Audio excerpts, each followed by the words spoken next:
விசேஷமும் திருமண வாழ்க்கையும் எப்படி ஒன்று பெண்ணி பிணைந்து வருது பாருங்க. சுவிசேஷம் புரிஞ்சுக்கிட்டீங்கனால தான் திருமண வாழ்க்கை புரியும். ஏன் அவ்வளோ கஷ்டமாக இருக்குது இந்த மனுஷனோட வாழ்கிறதுக்கு, இந்த மனைவியோட வாழ்கிறதுக்கு ஏன் அவ்வளோ கஷ்டமாக இருக்குது? ஏன்னா ரெண்டு பேரும் பாவிகள். ஹலோ,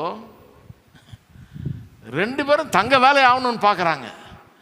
ரெண்டு பேரும் நான் தான் ஃபஸ்ட்டு, ஏன் ஆசை நிறைவேறணும், நான் சொல்கிறபடி நீ செய்யறாங்க. ரெண்டு பேரும் அப்படி இருக்கிறாங்க. ரெண்டு பேரும் சுயநலவாதிகள், ரெண்டு பேரும் அநியாயக்காரர்கள், ரெண்டு பேரும் அநீதி உள்ளவர்கள். எந்த அளவுக்கு போவாங்கன்னு சொல்ல முடியாது. ஹலோ, இருக்கிறீங்களா? அப்படியே சுவிசேஷம் பிளே அவுட் ஆகுது பாருங்க. திருமண வாழ்க்கையை அவ்வளோ பாதிக்குது அது. அதனால தான் கோயிலில் போய் வாக்குறுதி கொடுக்குறாங்க. மனைவி புருஷனுக்கு கொடுக்குறா, புருஷன் மனைவி கொடுக்குறான். ஆனால் அந்த வாக்குறுதியை ரொம்ப சர்வசாதாரணமாக மீறுகிறார்கள். மீறுறதை பற்றி ஒன்றும் நினைக்கிறதே இல்லை. ஏன்னா அநியாயக்காரர்கள்.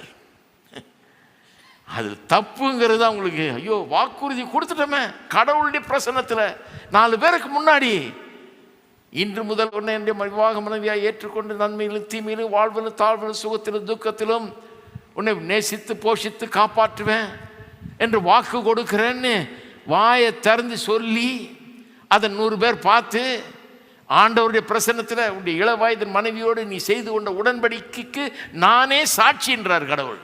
கடவுள் சாட்சியாக பண்ணது. அது வெறும் மனிதர்கள் சாட்சி இல்லை.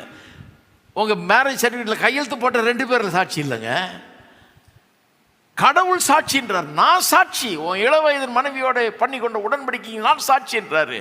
அவ்வளவும் பண்ணிட்டு அதை மீறுறதுக்கு கொஞ்சம் கூட தயங்கிறது கிடையாது.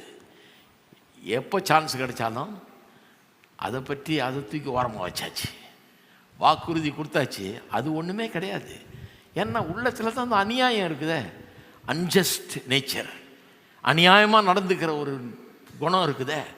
உள்ளத்தில் தான் இந்த அநீதியாய் நடந்து கொள்கிற அந்த குணம் இருக்குது, பாவம் செய்கிற குணம் இருக்குது. உள்ளத்தில் தான் இந்த சுயநலம் இருக்குது, ஏன் ஆசை இச்சைகள் இருக்குது. மாம்சத்தின் இச்சையின்படி, மாம்சம் நான் விரும்பினதை செய்கிறது தான் என்னுடைய குணமாயிடுச்சே பாருங்க. சுவிசேஷத்தை பிரசங்கம் பண்ணுறோமா, திருமண வாழ்க்கையை பிரசங்கம் பண்ணுற ரெண்டும் தெரியாது, ரெண்டும் ஒன்று தான். அதனால தான் திருமண வாழ்க்கையில் பிரச்சனை. ஆனால் ஜனங்க என்ன சொல்கிறாங்க, ஒன்றும் இல்லைங்க, அவரை கூப்பிட்டு 4 புத்தி சொன்னால் சரியா, புத்தியெல்லாம் சொன்னால் சரியாவாதுங்க. ஆவியினால் நிறைந்து ஒருவருக்கொருவர் கீழ்ப்படிந்தீர்கள் இருக்குது. அப்போ அவன் ஆவியினால் நிறைஞ்சு ஆவியானவர் அவனுக்குள்ளே வந்து ஒரு பெரிய மறுபிறப்பை உண்டாக்கி, ஒரு மாற்றத்தை உண்டாக்கி, ஆவி அவனுக்குள்ளே ஊற்றப்பட்டு அதனால் அவன் நிறைந்திருந்தால் தான் இப்படி வாழ முடியும் ஒழிய சும்மா புத்தியெல்லாம் சொல்லி ஒன்றும் பண்ண முடியாது.